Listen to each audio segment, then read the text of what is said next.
Hey, what up? It's your boy Bryan Cox, man. I'm here on the BTM show joining my boy Tutan, my boy Takeo. BTM is not a sex show. It's a really nice podcast with my people dropping knowledge. Let's go behind the mask. Welcome back to another episode of the Behind the Mask podcast.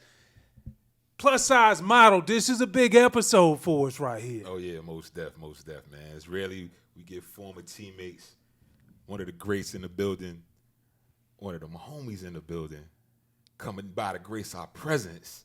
Well, let's get everybody familiar with him before we introduce him. One of the most physical and intimidating linebackers to ever play the game. The only reason, to be completely honest with you, why my co-host ain't scared right now is because he actually knows him.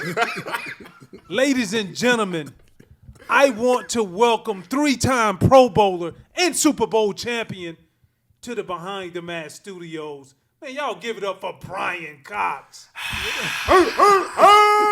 Building. The Cox family. Man, I'm telling you, man. It's incredible. Former teammate, you wore 51 because of me. Yeah. So it's great to be here with you guys. No doubt. Damn right, bro.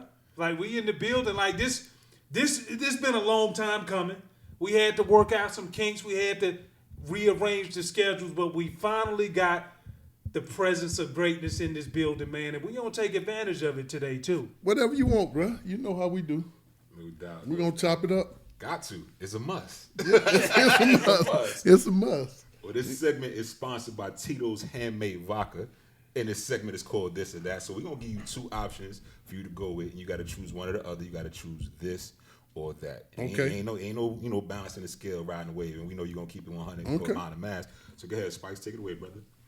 If you were a GM and you had to choose a head coach to lead your football team, who would that coach be? Don Shula or Bill Parcells? Off the rip. Right off the bat, man, I have so much respect for both of those gentlemen.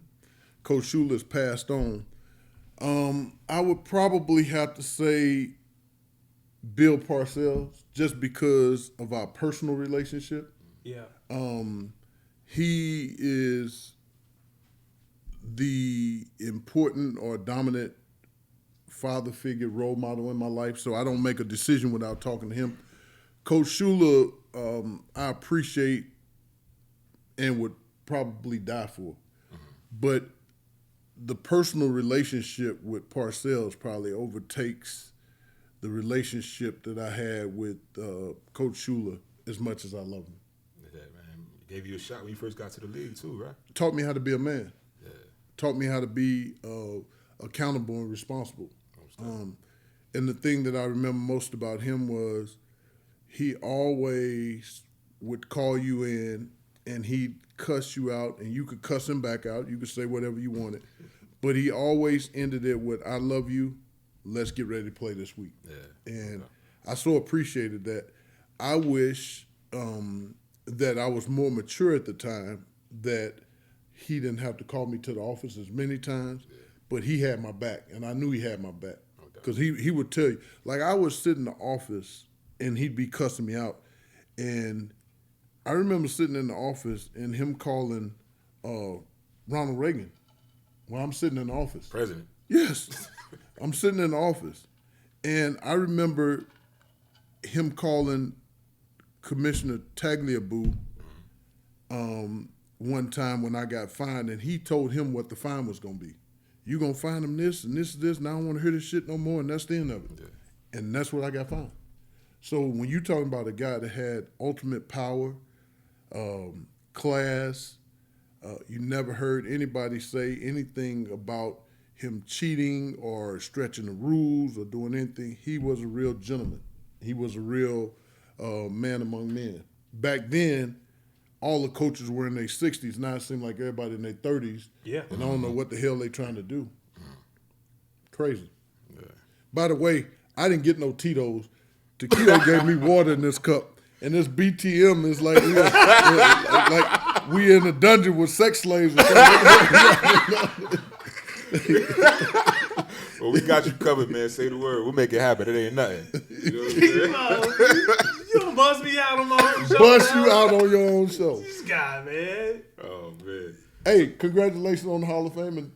My brother, I greatly appreciate it. Yes, sir. I greatly Yes, sir. appreciate it. And, Yes, sir. And what I really appreciated about is this goes back to the humble beginnings of, like, everybody knows you. But like, even when we first met each other, when both of us was in rehab, and that was my first time. Not drug rehab. Yeah, rehabbing injuries. Injury. He was doing the Injury shoulder, rehab. and I had an ankle.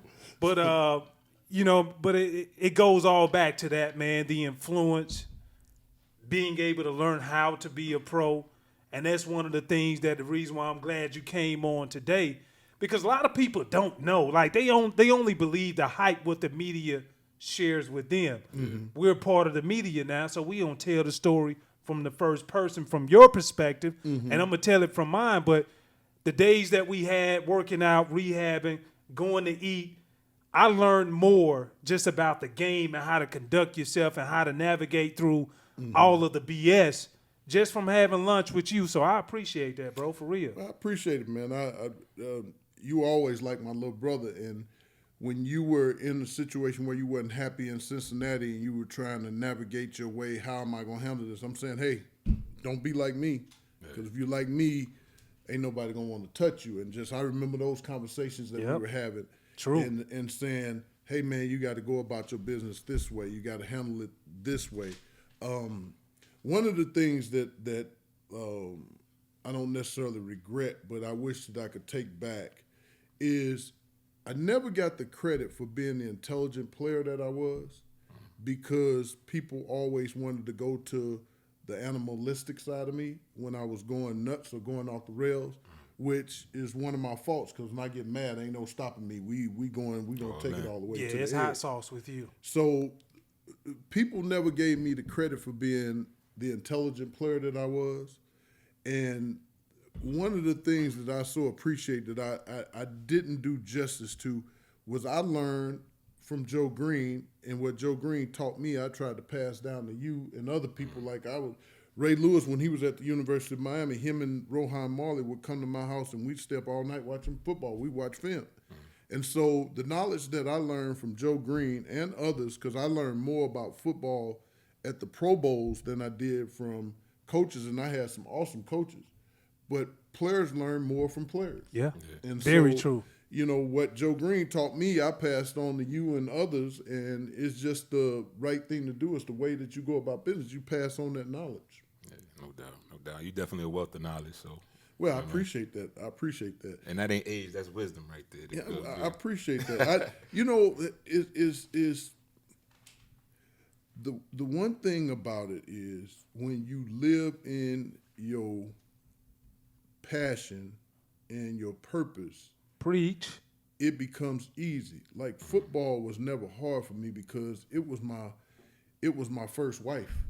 You know, baseball was my first girlfriend, but then I couldn't hit the curveball when I got to high school, and football then became my passion. And so when you become passionate about something, and when it becomes your purpose, and you try to walk in it, you try to learn as much as possible about that business. So for me, it was learning about secondary and offense and what people call plays. And so I like to call it the psychology of a football player. I understand what makes a great player. See, at a time when I was playing, I only wanted to be around you if you wanted to have a statue of yourself outside the stadium. If you didn't want a statue, we ain't got nothing to talk about. Right. Say that again, dog. So, like it's the expectations of, like, I need to know if you're trying to be something if I want to deal with you. It's the standard. And I understand as I've gotten older, you know, from getting fired from coaching and some of the stuff, you understand that some of the stuff is political and they tell you who to play. But people play the game for all kinds of reasons. Some people play for money. Some people play for fame. Some people play because it's easy. Some people play because they want to get all the women they can get. Some people play because they want their name on the stadium so that they leave a lasting legacy. So you have to decide who those people are that want to be great. And those are the people that you try to influence. The people that or just trying to play for money. Ain't nothing wrong with it. I mean, you got to make a living, and if you can make a living doing this, so be it. Ain't nothing wrong with doing it for the women. Whatever your why is, your reason is, it's cool. But there was a time when I played where if you didn't want your name on the stadium, I didn't want you around me. And that's not all good. Sometimes the expectation that you put on other people is unfair because everybody don't love it like you love it.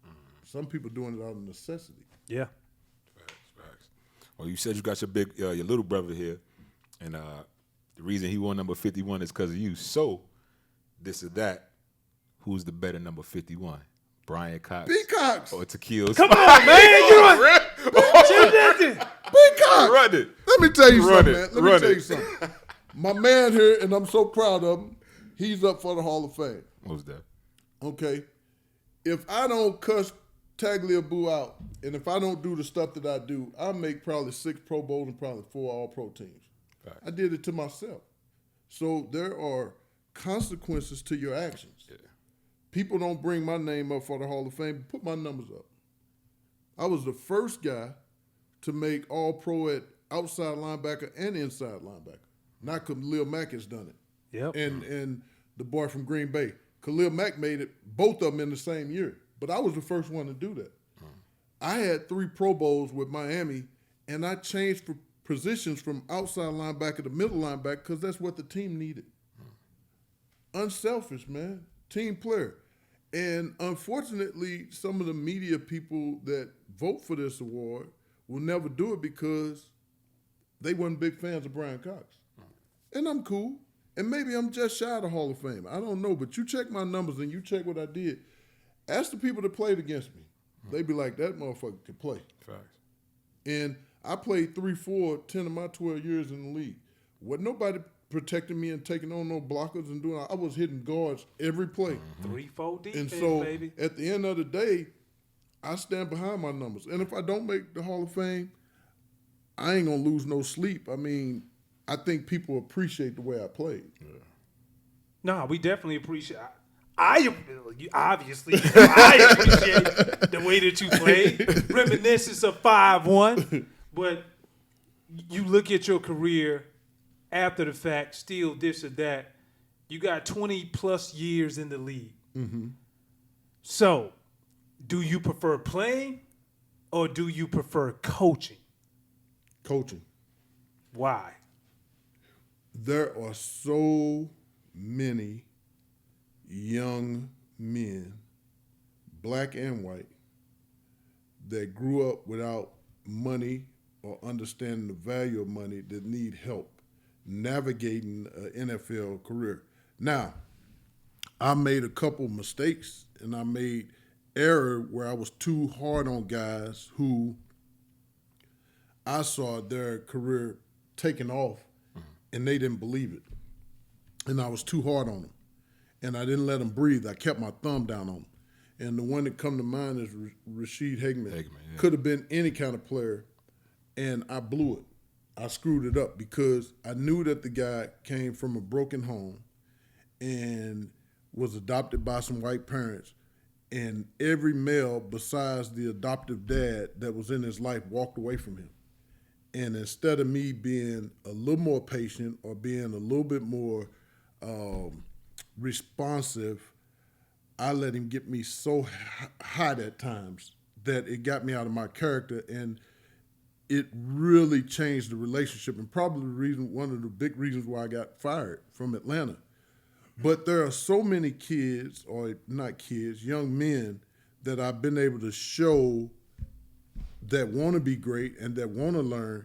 Here's how you do it, and here's how you navigate off the field. Because to me, right now, the biggest threat is coming from off the field because guys don't understand how to manage their lifestyle.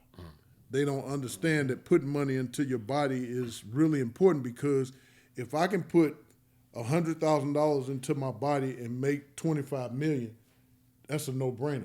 No brainer. You'll be amazed at how many guys won't spend the money on their body, but they go to the strip club and spend $5,000 a night.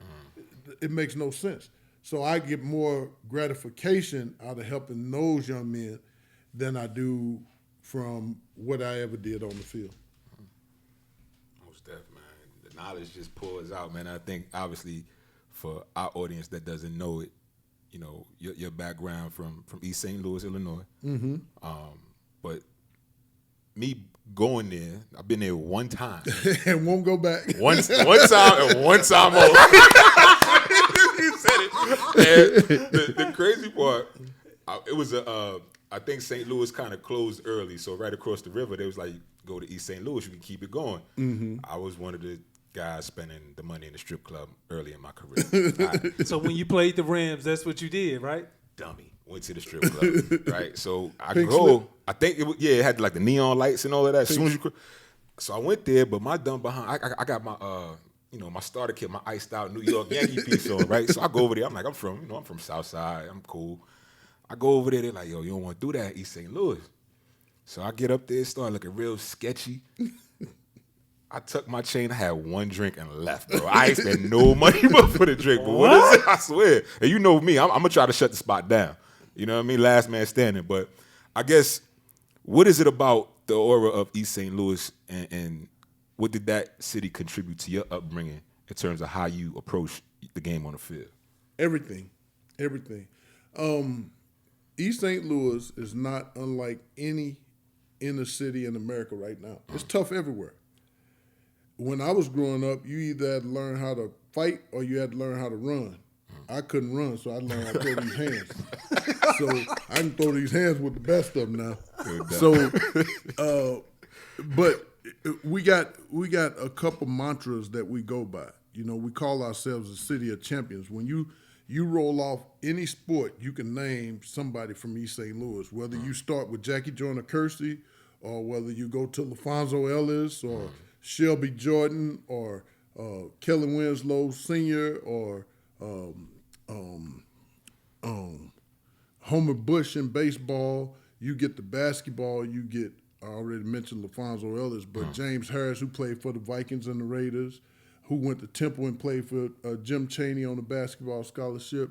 Myself, you get to looking at even you get into the old school. You talk about Jimmy Connors went to East St. Louis, tennis great. Nobody would ever think that. But never would have known that. I didn't know that. You wouldn't know that. But it's like that city, you know, when you look at LeBron James when they did the little 89 blocks. It's only 89 blocks in that city.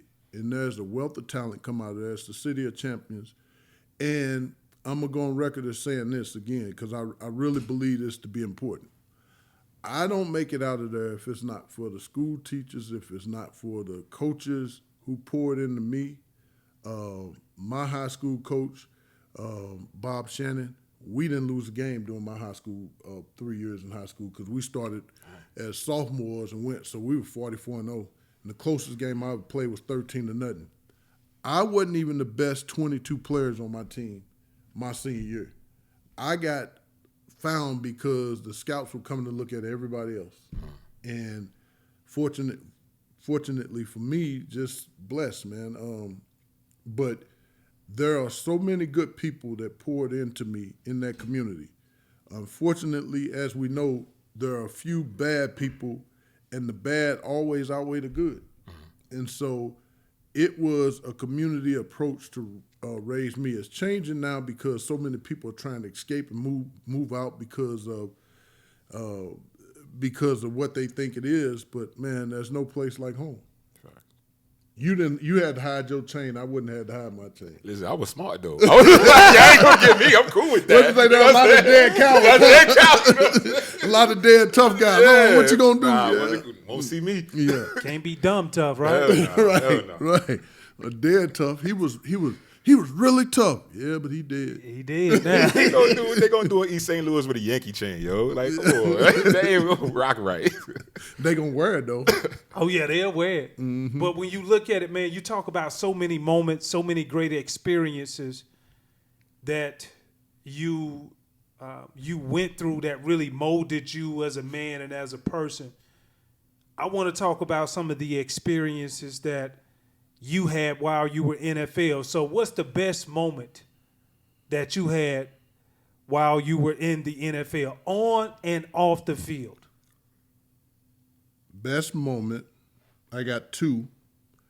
One where Dan Marino broke Fran Tarkenton's record for passing yards in a career. I think it was 43,000 or something. I could remember being down in Miami and giving him a hug after he broke that milestone. That was really important because we made it to 3 AFC championship games in my 5 years in Miami, and we could never get over the hump of beating Buffalo. Dan Marino is hands down the best quarterback that I've ever seen play this game, regardless of Super Bowl, not Super Bowl, don't matter to me. He lost a lot of games, 38-34, 31-28, and he had no running game, and I was on the defense, and our defense wasn't great. Ain't even close. So you can talk Tom Brady. I was teammates with Tom Brady. You can talk Peyton Manning. Played against Peyton Manning. I got a winning record against Peyton Manning. Wasn't scared to play against him. But Marino and Elway and those groups, tough. And then my other on-field thing would be winning the Super Bowl in New England, that first Super Bowl, because we beat the St. Louis Rams, my hometown team. We were 10 or 14-point underdogs. I don't even remember. And I can remember saying on ESPN during the interview that week, I wouldn't trade places. I don't want to be on the Rams. I just felt good about our preparation, how we went into the game. That was good. Off the field, being nominated for the Walter Payton NFL Man of the Year for my team. Because really, if you don't reach out to your community and try to help people that are less fortunate than you, and you have all the means to be able to change somebody's life, shame on you. Yeah. You got to be willing to give and do because somebody somewhere along the line did and gave for you. Right.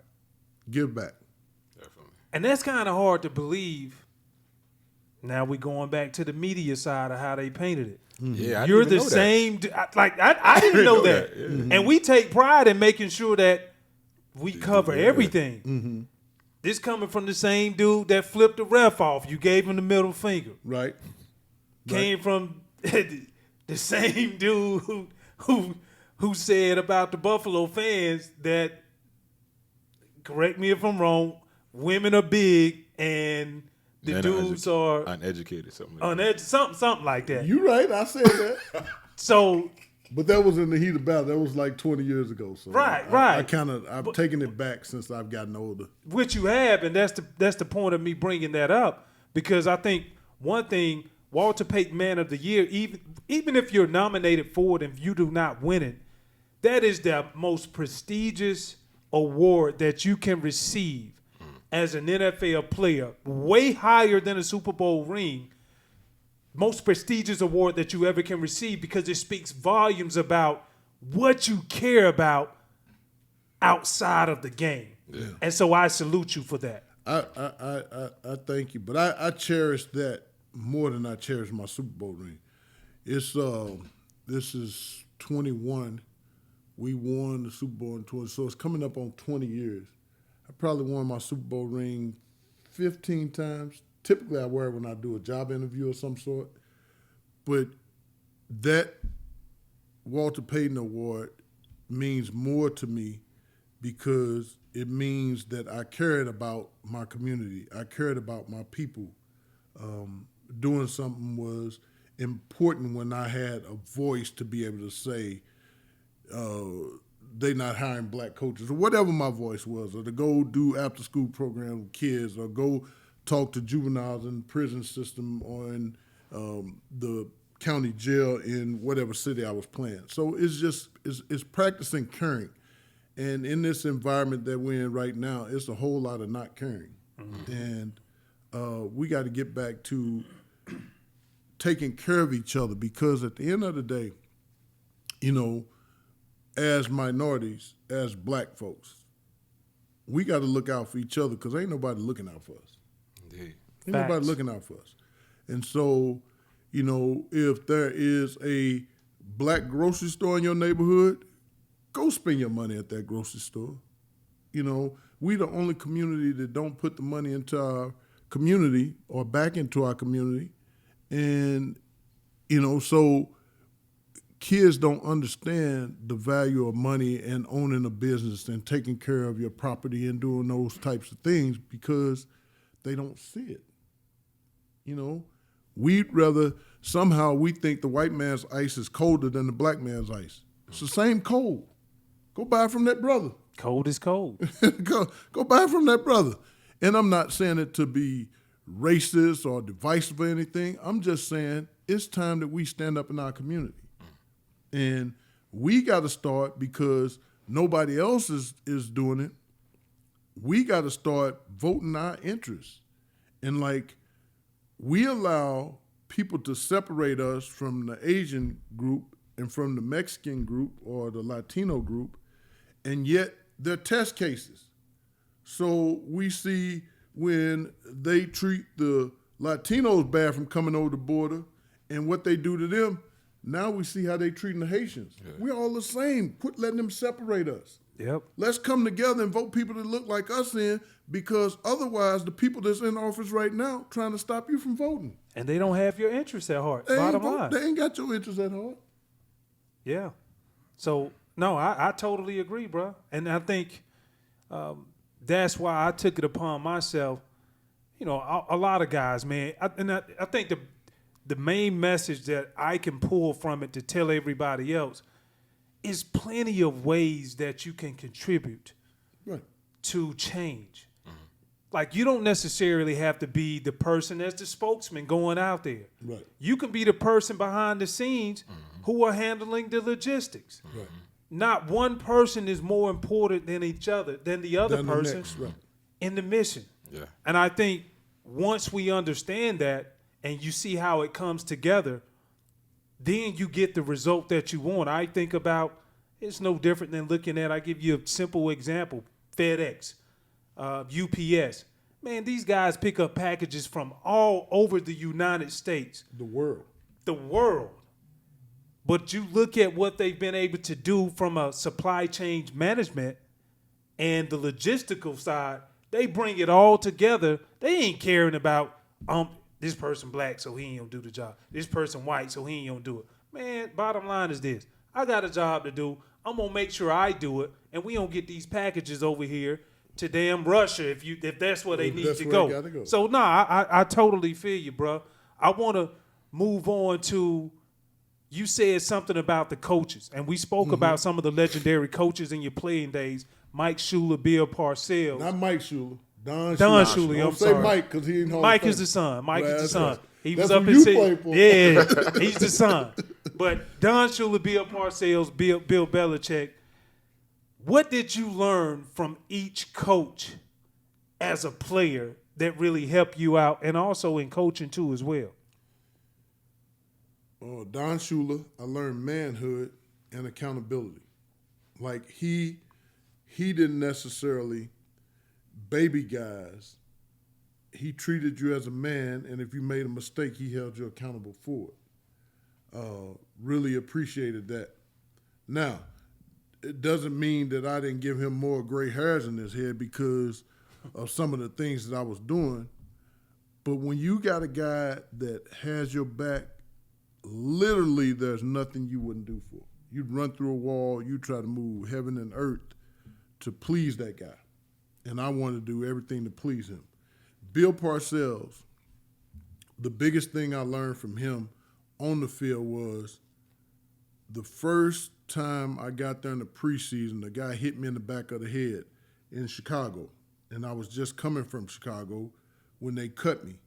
He challenged me to say, you want to retire having been cut from the worst team in the league. He knew that would bother me and bother my competitive spirit. But the thing that happened was after he saw the guy hit me in the head, I came to the sideline. I said, put me back in there because I'm going to whoop his fucking ass the next play. He said, listen, I don't need you to do that. I'll take care of the team.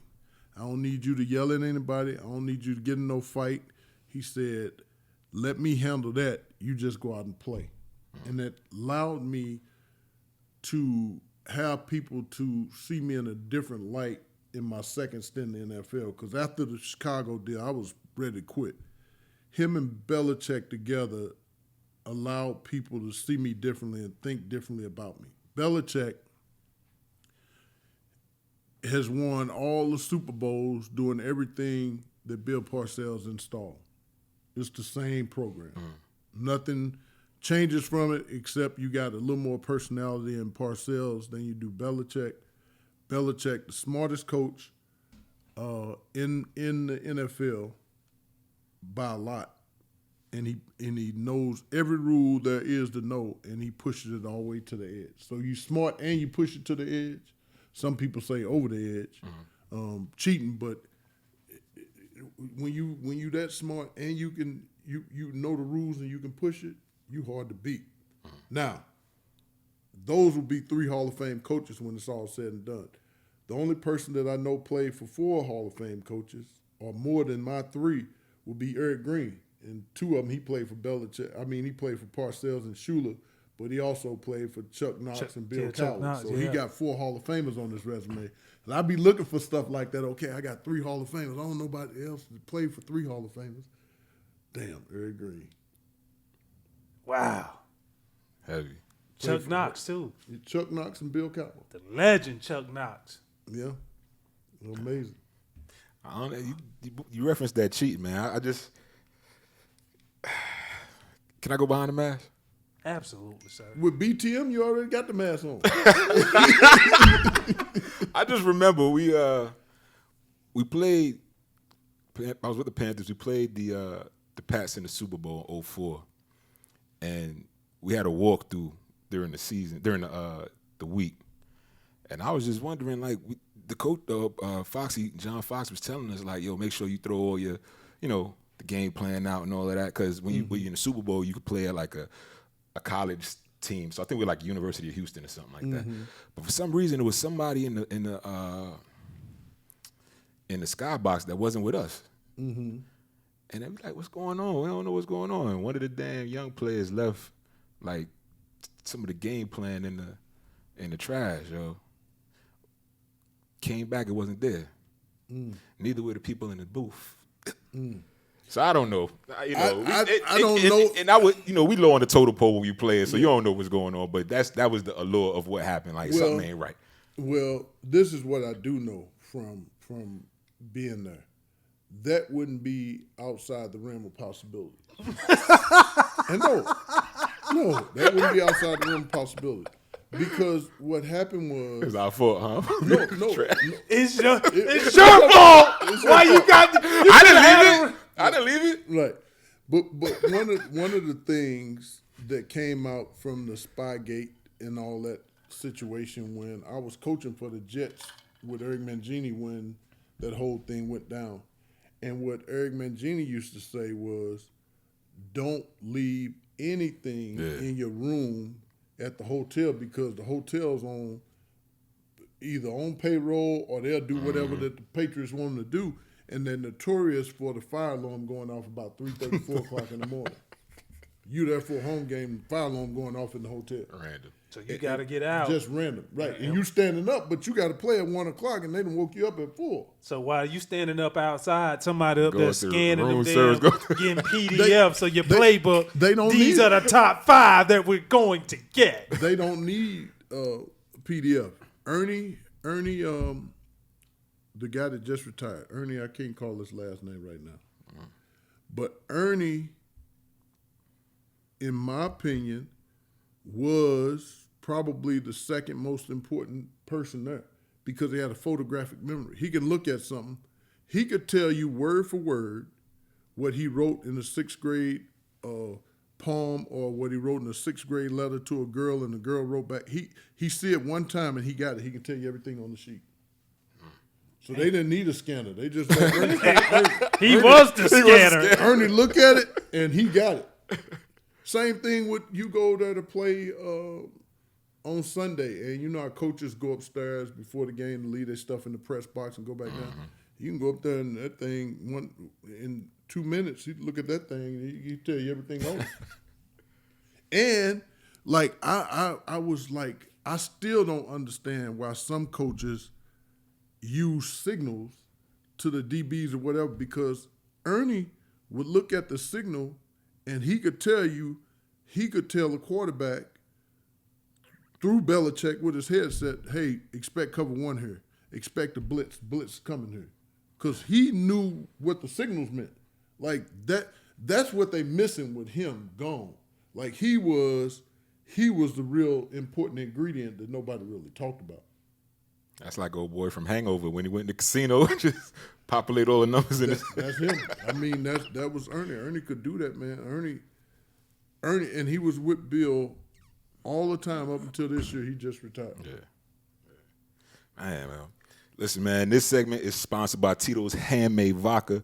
And water. Vodka and water. Yo, let me ask you, man, what's the biggest difference from being coached when we played and coaching this generation of players now? I'm going to use the word codify. Too many coaches codify because you go and you say... They codify. Right. They say, well, they different than us. They're not different. When you want to be great, when you want to be really good and excel at your sport, you don't need to codify them. All you need to do is throw a ball out there and say, go get it. You ain't got to teach a puppy how to hunt. The puppy going to hunt. And when he get full grown, he going to hunt. But if that puppy don't bite when he a puppy, he sure as hell ain't going to bite when he a full grown dog. He ain't going to bite. That's the difference, man. It's like too many coaches are afraid of the players. Like, you got to understand the psychology of a player. Too many coaches, especially the ones that have never played, I'm not saying that you have to have a prerequisite to be a good coach. But what I am saying is the guy that's never played, he come out there and tell me to look at something, and I'm looking at him like, you out your damn mind. I'm not doing that. That's crazy. Yeah. Like, it's a bunch of coaches out there right now that are bad coaches. Yeah.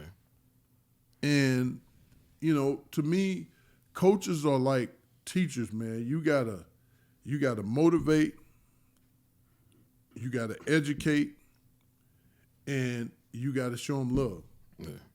And sometimes the show them love part for me was always hard because I wanted cats that were like-minded, like me. I matured a little bit in the 5 years that I haven't worked to say that it's okay that if you don't want to be like me.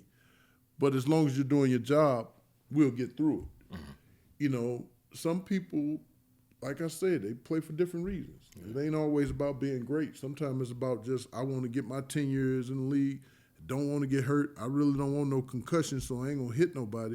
Let me try to skate. It's Which that just chap your ass. Oh, man. It's some business decisions. Yeah. Like, like the thing that killed me is these guys that go and they're playing coverage, these DBs, and the guy missed the ball was overthrown by 10 yards, and they get up and doing the, hey, no catch, incomplete. Dude, if the ball was thrown anywhere in the vicinity, your ass was burnt. Like, what the hell are you doing? Like, I can't, to me, the celebrations, I can't. Yeah. Like, if I could change one thing, the celebrations, like you just did your job. What the hell are you, what's all that? Yeah. Like, you acting like a bitch. That's a female tendency. You know what I'm saying? I'm with you. Get your ass back in the huddle and let's go. Nah, because, at the end of the day, because you were known as a physical talent, like a physical specimen who came in, and if you didn't whoop their ass, you intimidated them to the point to where they were defeated before you even went up against them. Was there ever anybody you went up against who intimidated you or made you question, like, all right, maybe I need to reevaluate some things? Yeah, a couple times. Probably from a physical, let's start non-physical first. From a non-physical standpoint, Barry Sanders, best player I ever seen. They could talk Emmitt Smith and that debate all the hell they want.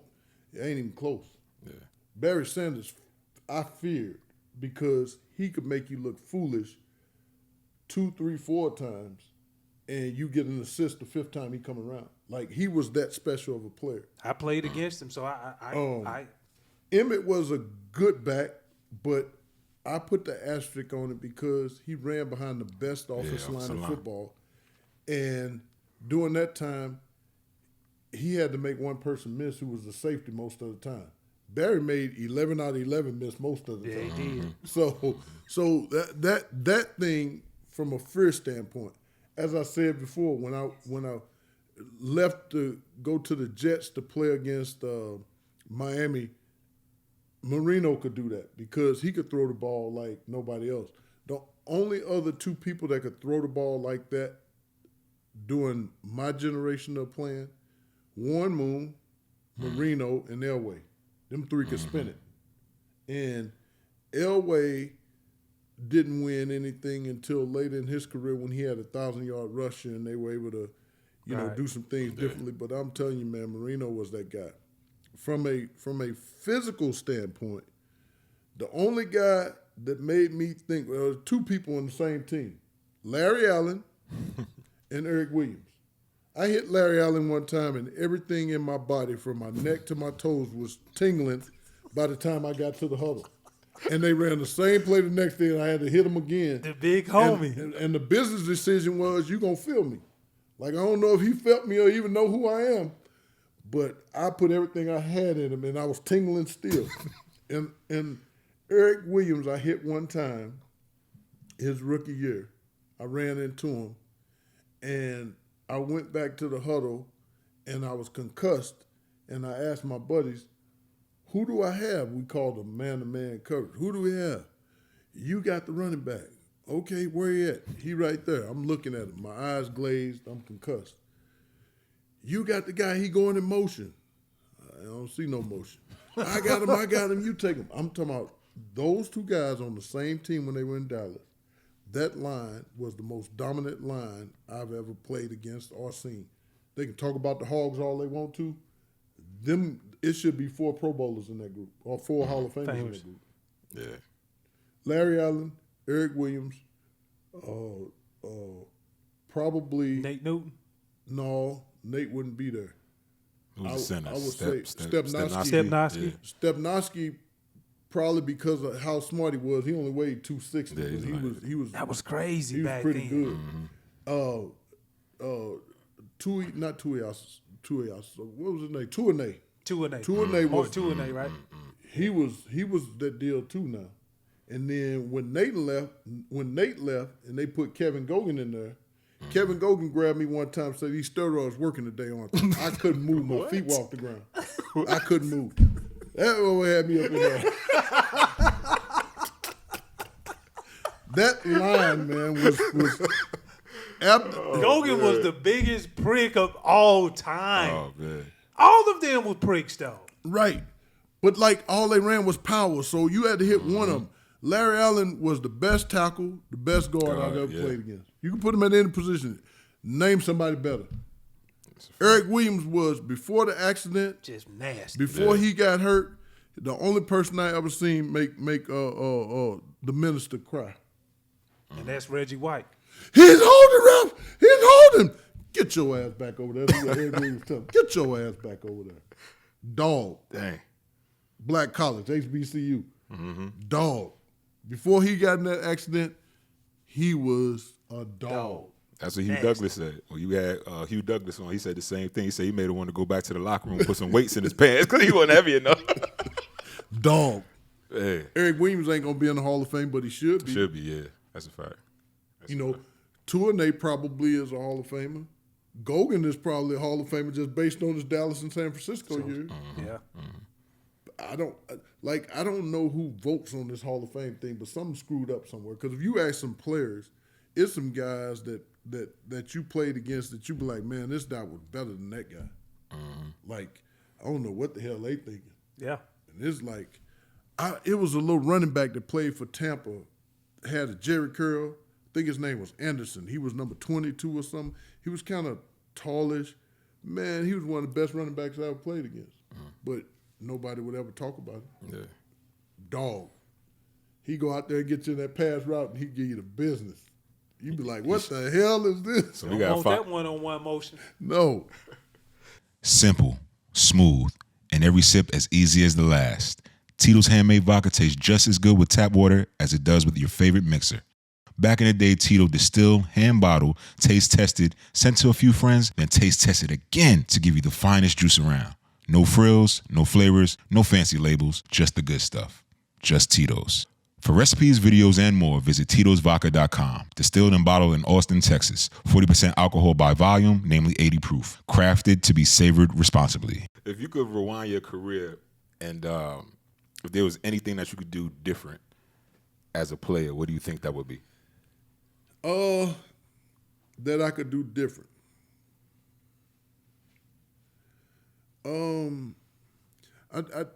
There are a number of things that I do differently. Because with maturity and with growth, you see things in a different light. Like, I think I was an awesome teammate. If you ask most of my teammates, they'd say, that was a real good dude. That was a dude.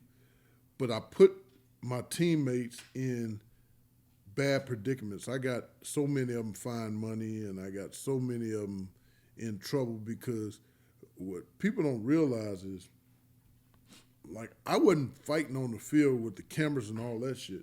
I go to people's bus after the game. Ain't no cameras out here, dog. Let's get it.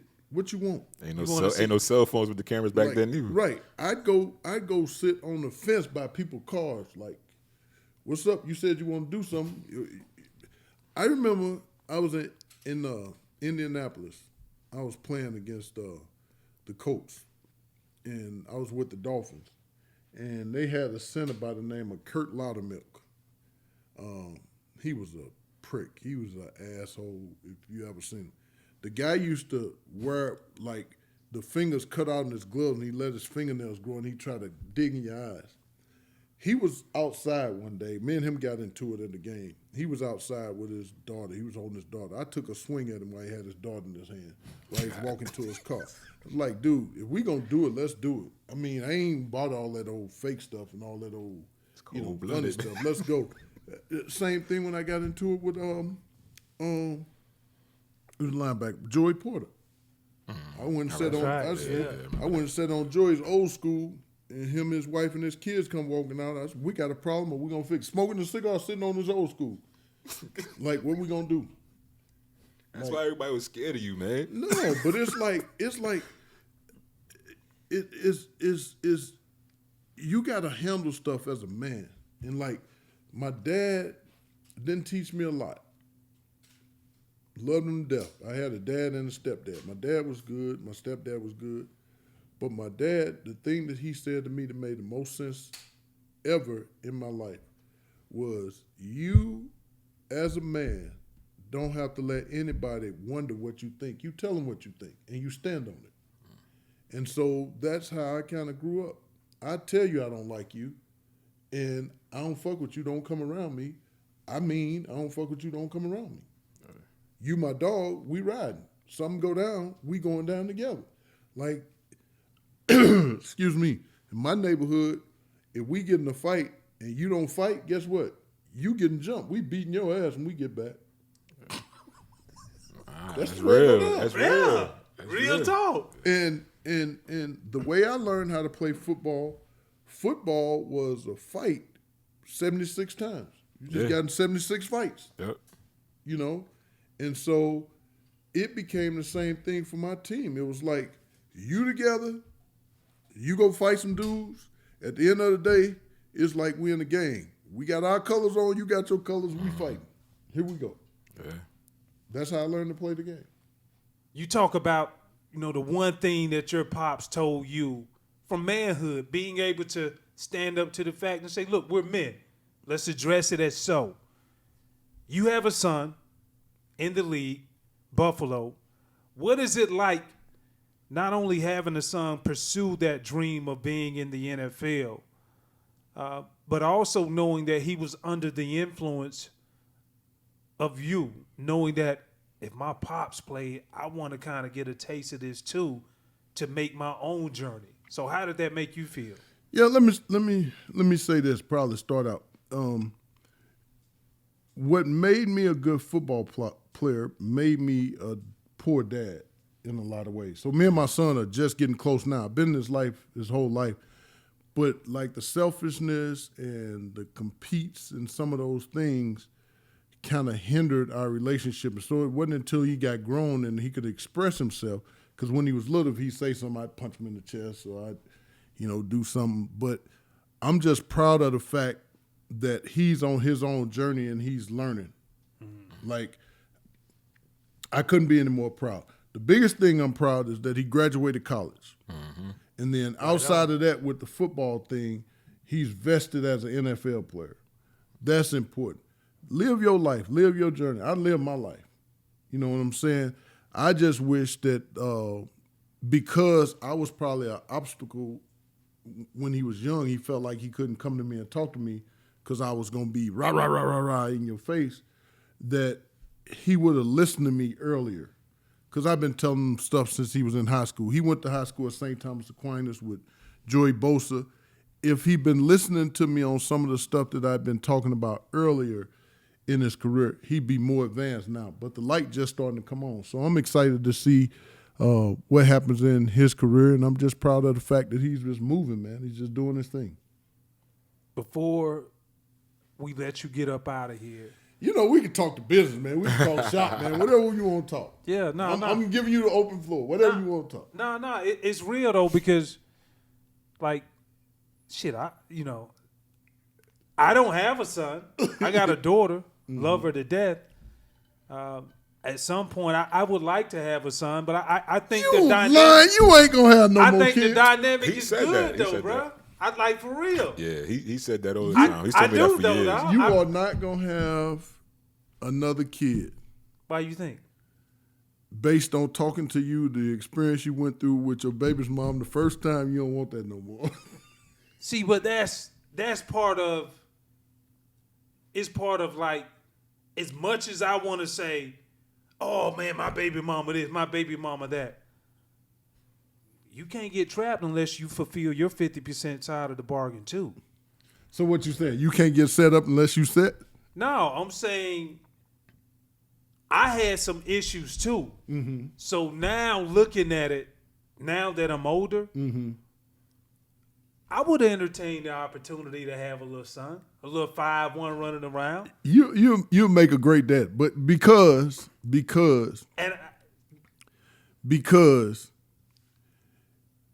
we are starting to deal with our demons.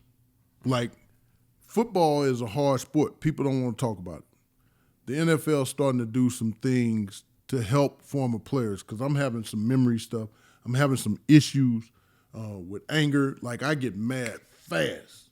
Like, I go from like, what, to like real like confrontation. And, those things at a young age don't facilitate you as a young man or person to seek help.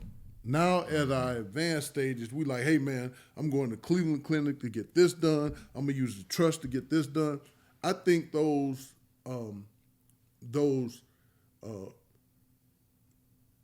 incidences where we can go and seek help with counseling or whatever, I think that would be good. I think you'd make an amazing father doing that, because you've allowed yourself to mature and you've allowed yourself to grow, and you've allowed yourself to put yourself in a place where not only success has been imminent, but the way that you kind of moving now is different than what you were when you were younger. Oh, 1,000%. Yeah. 1,000%, bro. And like, the way that you move now is totally different. And you understand more. Like, you understand.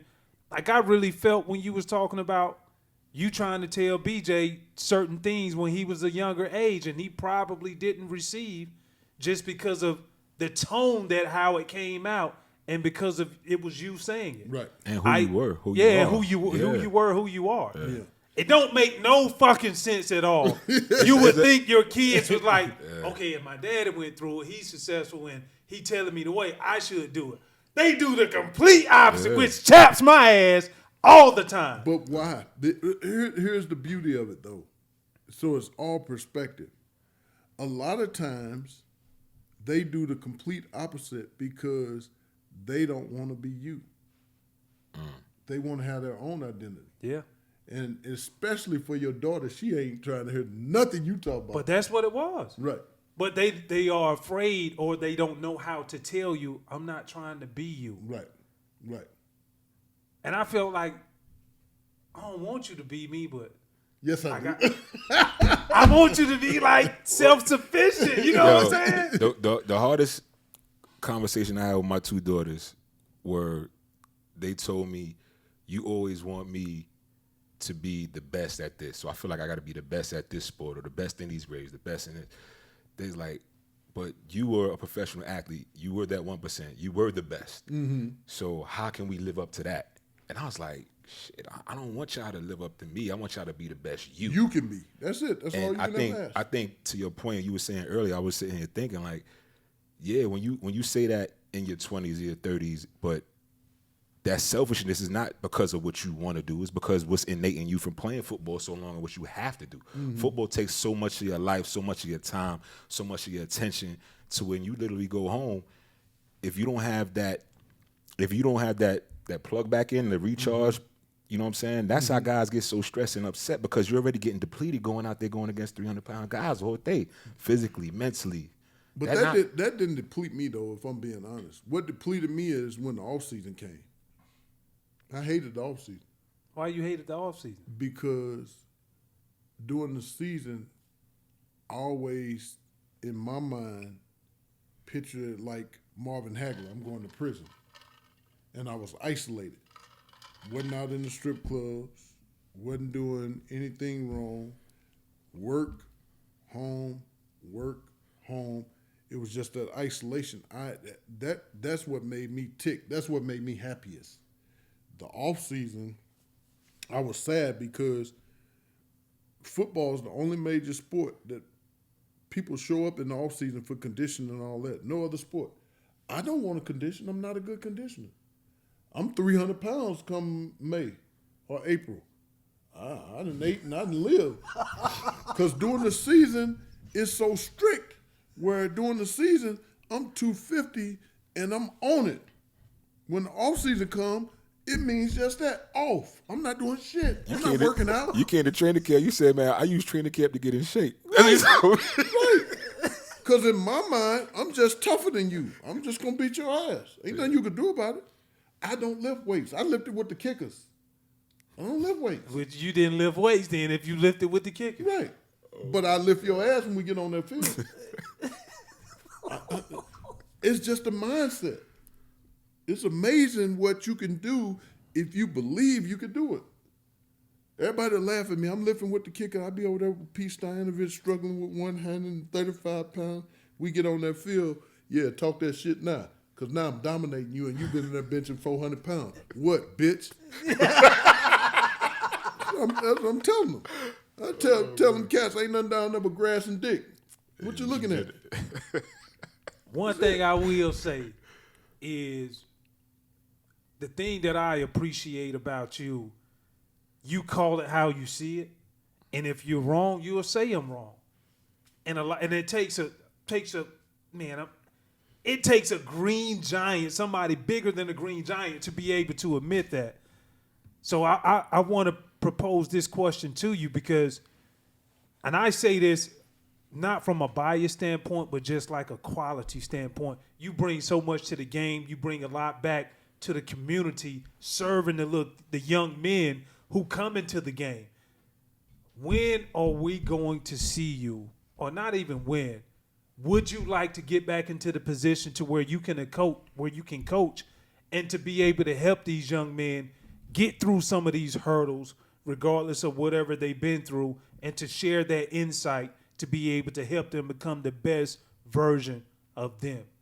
Yeah, I would like to coach again. But one of the hardest things is, as we spoke about earlier, so many of these coaches are so young now. I don't know any of these guys getting hired. Mm-hmm. And so what it's going to take for me to get hired is somebody that I have a history with, that I work with, that says, I know who this guy is. I'm not afraid of him. We worked together in the past. This is my family. Come on, let's go to work.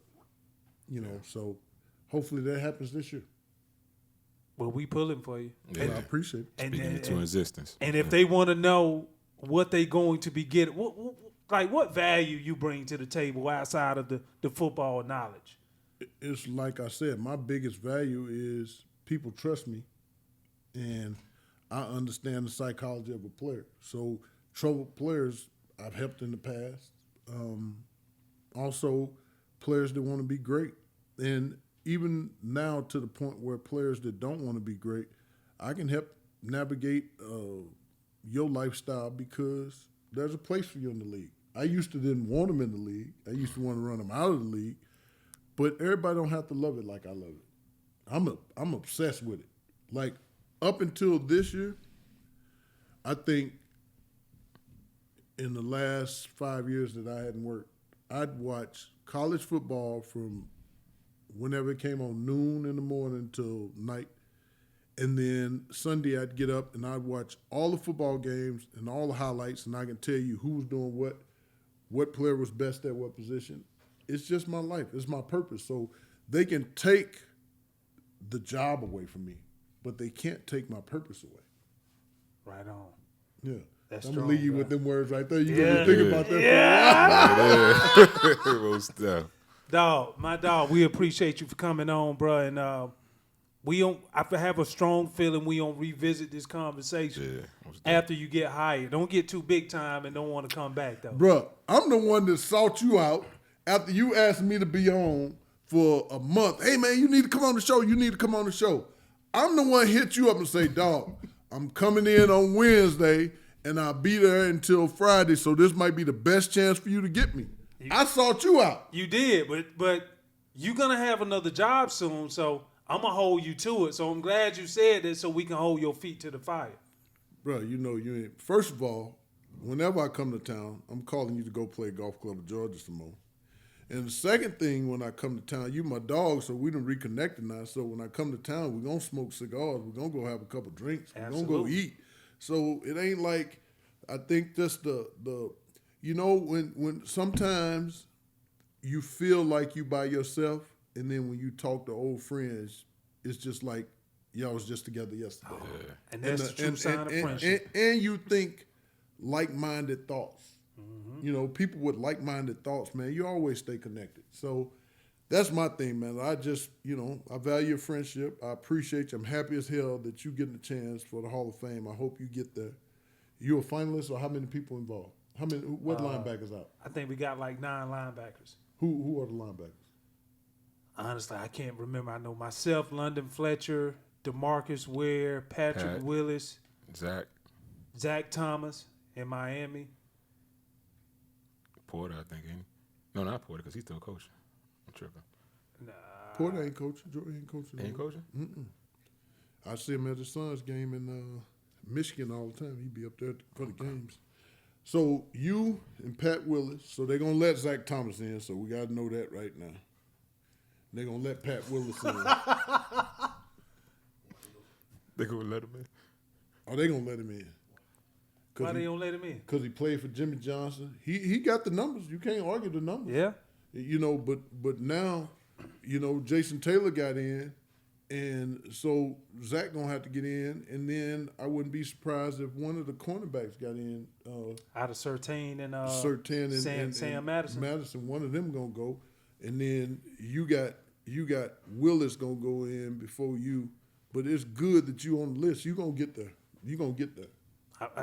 It might be some years, but I might get there. We ain't gonna even speak that. That's what I'm saying. Because you always said, watch what you say. Yeah. I wanted to see it. You was gonna come back. He's true to his word. We ain't gonna speak that, but it's some linebackers in there that you're gonna be up against that they gonna want to be first ballot. So, and we ain't gonna speak that you ain't going. It could be 3 linebackers. They could put you in there too. But whatever it is, we just gonna be praying, man, that they keep your name out there flowing, and it's going to happen. Yeah. We claiming that thing, man. Yes, sir. We claiming it. Boom. Tutan Reyes. In the Big building. Sexy.